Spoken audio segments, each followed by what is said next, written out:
What's up, everybody? Um, so I'm going to start off with part two. Big Ho 111, intelligent, articulate, very informed brother that asks, "Do you model your skull after a cue ball?" Oh, he writes, "Pool reference, extra points." No, I don't. My head is more of an egg than it is a cue ball. Real question: when did you, or what moment made you wake up? Um, I tell you what, Ho. I think it was. I think it was a progression. I think everybody kind of feels that. I think a lot of people feel that way. I was always an inquisitive kid. Um, I questioned. I found myself questioning religion at a young age. Um, I always questioned, teachers for different policies and rules, not because I was obstinate. I didn't make a lot of trouble, but I just wanted to understand why things were the way they were, why these uh, things were put into place, and why these rules were there.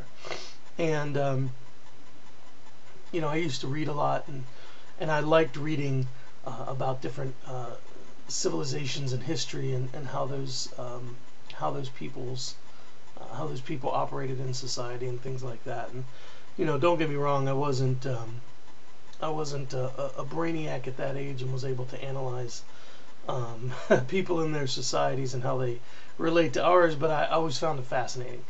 And I think really started to get more conscientious, or have an understanding of how the world worked, and um, the manipulations, and the corruptions here, and the ties with different individuals and groups, and corporations and things like that when I was in high school. And I wasn't really engaged about it with other people. I just kind of, it was something that I was always fascinated with, but I didn't really talk a lot about. And progressively, got more educated, I guess, educated myself more about certain things. And I think for a lot of people, 9/11 was a polarizing point that made me even become more engaged in this struggle that I was feeling with what was being presented to me, with what was actually happening, and what I was seeking. The knowledge and truth, if you will, of some things of what I was seeking. So, and I would say that it became even more, there was more moments of clarity, even within the last couple of years that I've been on YouTube. I mean, this is an amazing medium, with such a diverse group of people, this maelstrom of information. I mean, there's always information and disinformation, but it's such a phenomenal resource to have at your disposal, to help make things clearer for you. And if you're willing to listen, and take the time to, and you have to think for yourself, man. You can't just take people's words for it, obviously, but you realize when you start to recognize, when you have those, when you start to awaken, if you will, or have some recognition and be cognizant of things that are happening around you. So I would say it was a progression, but there were a couple points in my life that made it more clear to me. So I hope that answers your question. Wizard Jim asks, "Is Santa so jolly because he knows where all the bad girls live?" I would imagine so, Jim. And I would go so far as to say that Santa is a twisted bastard that likes to toy with the minds of children, whether they've been good or bad. He can either make their lives wonderful or a living hell at Christmas time. So, Sapper Blogs, if you could choose anyone, past or present, who would you elect to run your country? I know Sappers, he might bust my balls for this because he's always asking questions and challenging me. But I would not elect anyone. I don't think we need a president-elect. I realize the system we operate in, and if I had to choose somebody, even though I don't agree with everything that comes out of the man's mouth, I would say George Carlin. Because I think he'd make a big difference. Because he understands a lot of things. He recognizes a lot of things. But, you know, if I have to choose somebody, I'll just say George Carlin. Of course, he's gone, so. Jack Luck. If tonight was your last night on Earth and you could have anything as your last and final meal, what would it be? Interesting question, Heather. And I'm going to run down my menu. These are just some things that I really like throughout my life. I've come to love, and I am no stranger to food. Just look at me. Though I am the cook, and I do all the cooking in my house and all the shopping and things like that.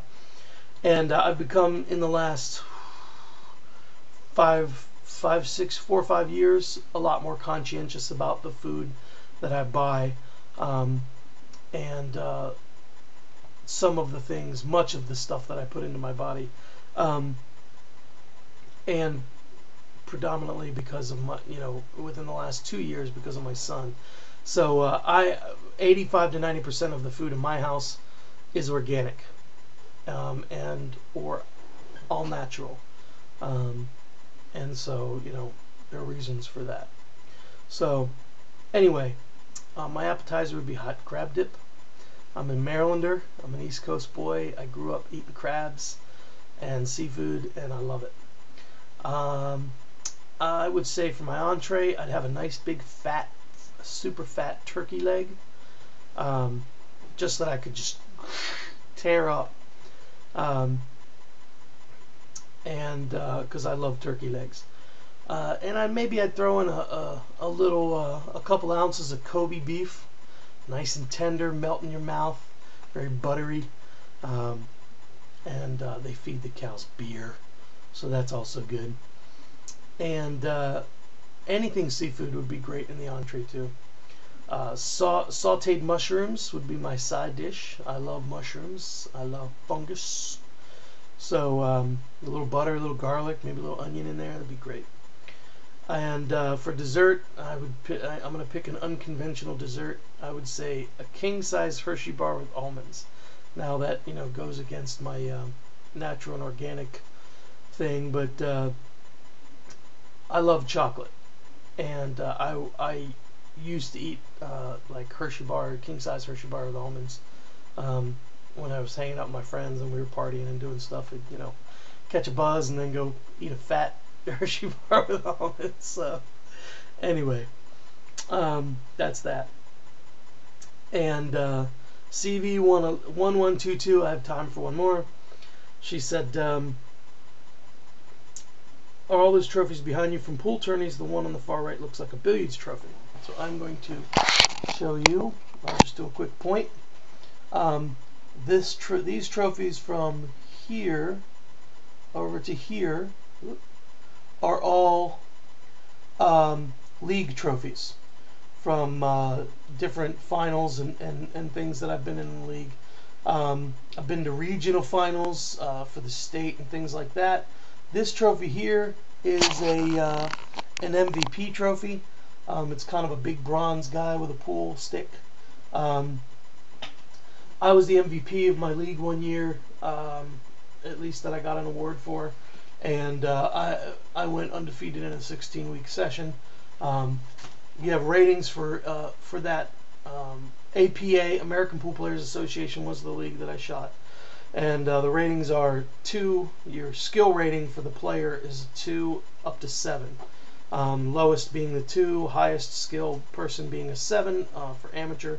I was a 7 for a year, probably a year and a half, but I was a 6 most of the time and reached 7.